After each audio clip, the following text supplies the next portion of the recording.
So here's a short video of 3 free putting tips. Now this video was originally created for golfers getting ready to tee it up out here at Carlton Oaks, a Pete Dye design course just outside San Diego, California. But if you've stumbled across this video and it can help you, then great. Or if you know somebody that you want them to get better at golf, then forward this video to them. Free tip number 1, after you hit your putt, keep your head down for a minimum of 2 seconds. Just whisper to yourself 1001, 1002, and keep your head down for those full 2 seconds. 1001, 1002. The reason being is the best way to putt is having your putter head go straight back, straight through, with the putter face staying perpendicular to that line. But whether you're an arc putter or a square putter, doesn't matter. You just, in putting, you want to have the least amount of variables as possible so you can be consistent. So what happens is when you look up, you change the alignment or the position of the top part of your spine, and it changes your shoulder alignment, changes your shoulder plane, and now your shoulders are pointed left. That pulls your hand path to the left, pulls the putter head path to the left. Then you have to compensate for that by leaving your putter face open on the way through or opening it on the backstroke. And now you've got compensations and variables that you just can't have to be a good putter. So when you're putting, just commit to whispering to yourself 1001, 1002. Keep your head down for that full 2 seconds. 1001, 1002. Then when you do look up, make sure that your right eye goes under your left. Make sure that your right eye goes under your left and your head turns on this plane that's perpendicular to the ground, and that will help make sure that your shoulders don't open up. So free tip number 1, keep your head down for a minimum of 2 seconds after you hit your putt.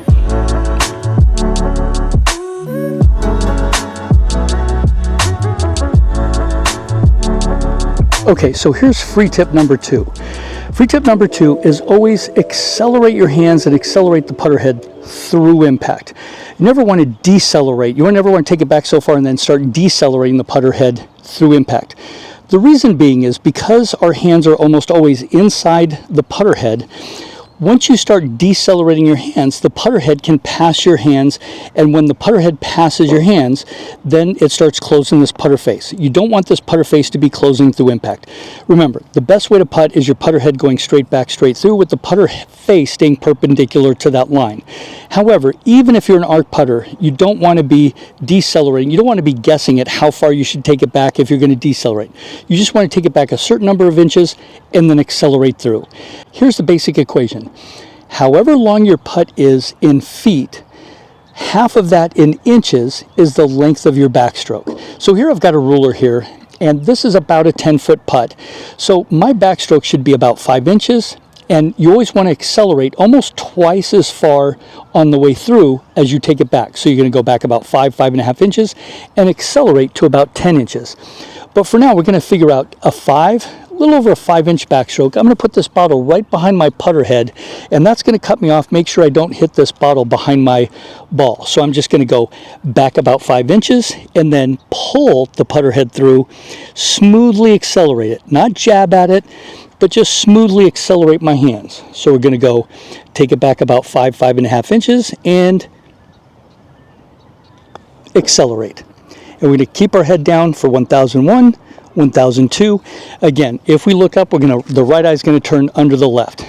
Again, you want this, now if you have a 20-foot putt, your backstroke, kind of the equation is you're going to start with about a 10-inch backstroke, but because you have more time here to build up speed, it might not be a full 10 inches. It might be about 8 to 9 inches, and there's some other factors that might play a part in this. If you got a downhill putt, uphill putt, if the greens are slow, if they're fast.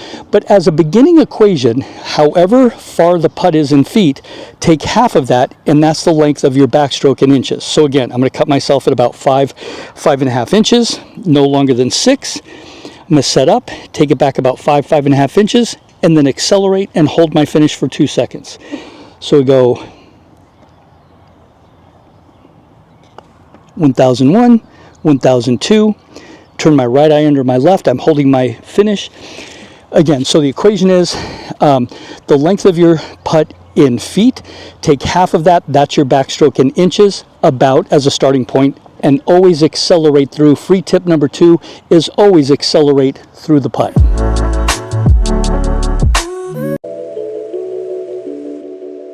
So here's free tip number 3. In order to be as consistent as possible with your putting, you have to make sure that the only source of power comes from just your shoulders.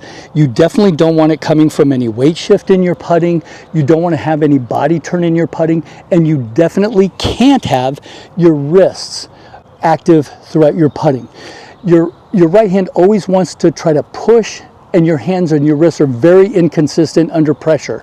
You want to make sure that the only source of power is just your shoulders.